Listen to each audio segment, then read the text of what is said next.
I become a doctor and I'm just like, this is literally a nightmare. Like this system is a nightmare. And these doctors, sick care. It's a sickness billing industrial complex that was derived from military medicine. Literally, that's how it evolved. And it's great for fixing you if you get your arm blown off. Billing industrial complex. It's exactly what it is. It's not a healthcare system. Healthcare would create health and it would care about people. And creating health would mean it would help people adapt and self-manage in the face of adversity. And tell me, did this healthcare system do that for America during COVID?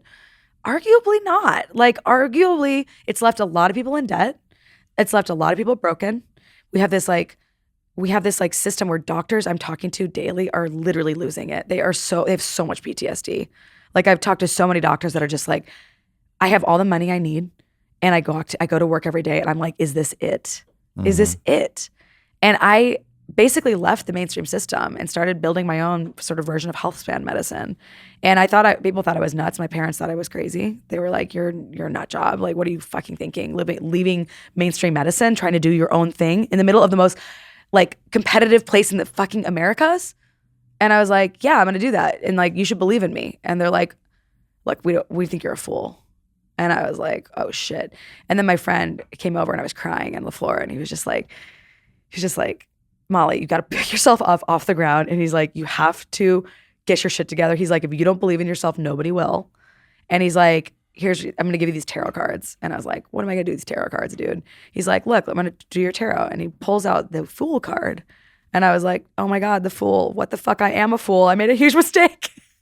And he's like, no, Molly, the Fool is like a really fucking great card because you're literally doing something that might look crazy, but it also might work. Mm-hmm. And it's the beginning of an entire journey, entire hero's journey you're going on. And like the thing about life is that you're going to go on multiple hero's journeys. And like they're going to take you to places that you didn't expect to go.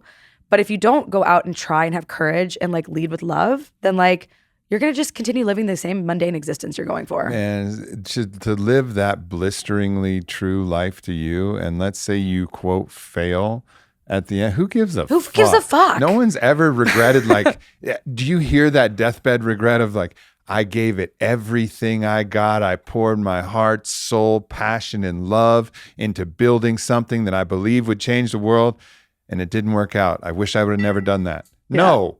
Nobody says that. No. Nobody says that. They're like, fuck yeah, I gave it my best. What they regret is, I've played it safe. I just followed. I stayed in the routine. I did what I was supposed to do, but I never really went for that thing that I knew that I could possibly do. And that's the thing that people don't realize. This idea of playing it safe, like that's going to yield a good result. No, it's not. Fucking go for it. Yeah.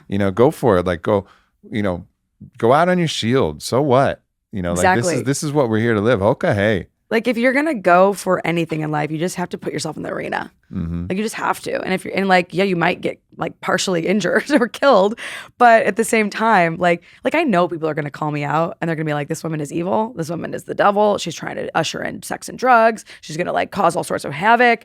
And it's like, no, actually, I think I'm one of the more responsible people in the world that's trying to do good. And then you have the people who know you, and who will be like, as those attacks come, they'll be like, no, side to side, like, no, fuck y'all. You want to go through her, you're going to have to come through me and them and totally. Them and them and them and them. And this force is starting to build. And that's one of the beautiful things.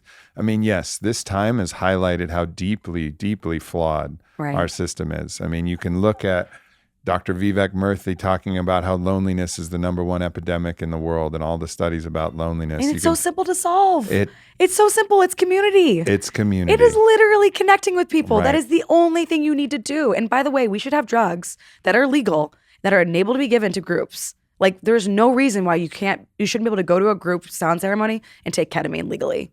Like there's zero reason. It's super fucking safe. Yep. Call up John Hopkins. Come on. And put it in an arena. I mean. I feel you. I feel you. We need these group experiences. This is why ayahuasca is so important, right? It's like we need to have seriously sanctioned group experiences that bring us together in a place of love and connection. And we also need to be able to, like, for example, meditation is also a great way to get there. And like meditating in a group of people is one of the most powerful experiences you can have. Sure. Like whether you go breath work with a group whether of you do drugs or not. This is what my organization Fit for Service is all about. We bring people together through initiatory, transcendent experiences Beautiful. and sharings. And at the end, people form friendships that are deeper than friendships they've ever had in their life, just from these processes, these shared processes. We don't even use we use the medicines of breath, the medicines of ecstatic dance, the medicines of meditation and sound healing and soul quests and soul wanders out in the wild and these in the sharing circles. There's technologies that don't even require external exogenous substances, but are available. And it's just that intelligence.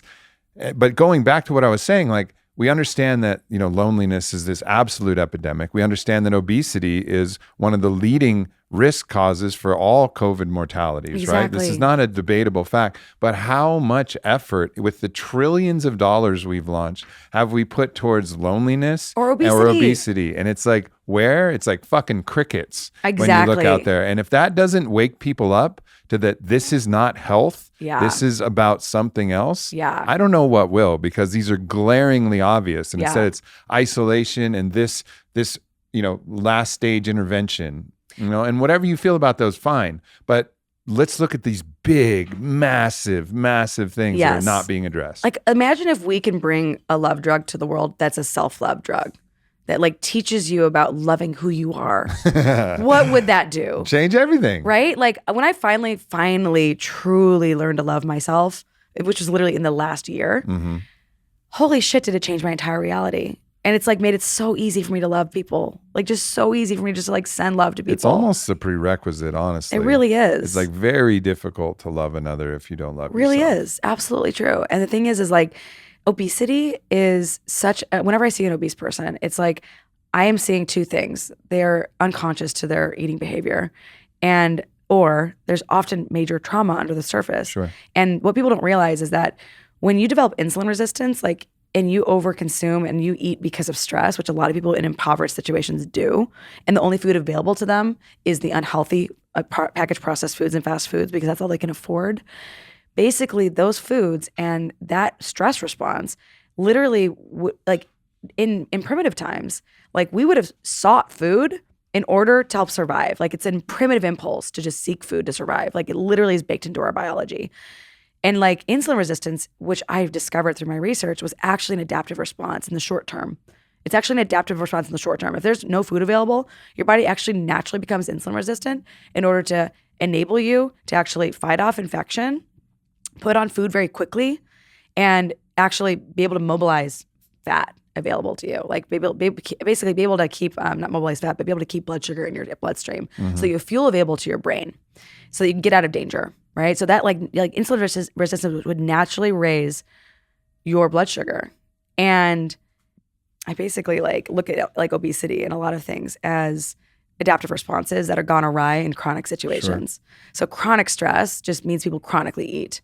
And if we just like taught people these basic understandings of their biology, maybe the government could actually do something. Like maybe they could actually just teach people, this is how your biology works. Like you're going to crave food and unhealthy food. But these food companies, they're just like, they're taking advantage of that primitive desire to like survive. They're just like shoving food in your face, selling it with sex, by the way, and saying like, look at all these movie stars and pop stars that sell soda. Like Coke says, they literally sell Coke and it's two teenage people falling in love. Coke is love. Fuck you, Coca-Cola. Yeah. Literally, fuck you. Like, yeah, truly. That is not love. That's literally causing disease, like fundamentally. Yeah. And it's just, this is what happens. Like this is just so transparent. Well, and the problem is if we expect the government to actually change any of this, it's not going to happen. No, it's consciousness. Big food, big pharma, big ag, big whatever, big military industrial, big jail, they're the ones that fund all of the campaign contributions anyway. So the government is part listening to what the people need to get elected, but mostly just trying to appease all of these massive forces, the real oligarchs that are kind of running things. So these transformations and revolutions must come from culture, must come from people. It's going to be these conversations in mass at large scale that start to inform people. And then looking at all of the different things that can help explain. What you said, I absolutely agree with about all of that stuff. And I also listened to Charles Eisenstein, who talked about one of the reasons why he surmises that people reach for food is this self-rejection and self-condemnation, which makes somebody feel smaller and smaller and smaller. There you go. And so the desire to eat food creates the one thing in which they can enlarge themselves, enlarge their being, they enlarge their own body in a way. And it's like, maybe for some people, maybe not, who knows? But these interesting ideas about like, instead of just judging somebody, let's just look at, they're attempting to solve a problem. What is the problem? Is the problem stress? Is the problem that they feel so small? Is the problem that they're having, coping? Is the problem trauma? Is the problem that they were sexually abused because they were attractive and they're actually subconsciously trying to make themselves unappealing and unattractive? Yeah. I had a partner who was sexually abused and then that caused her to want to be a tomboy. She like wanted to discard her femininity and become more masculine because of that. Yeah. So all of these factors, instead of like just lobbing judgments, like let's look, there's a reason. Let's try to help them find the reason, like hold their hand and be like, hey, let's dig under, let's look around here. When's the last time your doctor asked you what's your core wound? Like, how about that? Like, how about that? How many people know their core wound? Right. Like once you know that part of yourself, it literally shifts your reality because you realize how many triggers come from that. Like how many just come from that, like, oh, that thing that made me feel safe because I was having to adapt to this like thing that happened, And everybody has some form of trauma. I mean, almost everybody. I'd say the vast majority of people do. Yeah. And a lot of people may not be able to name it until you start to just really kind of see that so much of it is unconscious. And a lot of it comes out in these psychedelic experiences. Like I've had a lot of friends discover, like I had a patient and he was just like, there was definitely something buried in his consciousness. And I was just like, I think this guy has sexual trauma. And he even kind of brought it up. And he was like, yeah, I know something happened when I was a kid. I just don't know what it was. I'm not really sure. And I don't know really where it happened, but like it seems just like fuzzy to me. And I was like, maybe you want to go try some ketamine-assisted therapy. Yeah. And it was through his therapy that he just is like, I saw it. I saw what happened. I saw who it was with. I remembered everything crystal clear. I forgave them. I realized it wasn't my fault. And I was like, he's like, I feel so free. I feel like this shame that I've been carrying that I didn't even know I was carrying, this unconscious shame was just lifted. And he's like, I'm on this new journey and I feel so much calmer. And I was like, wow,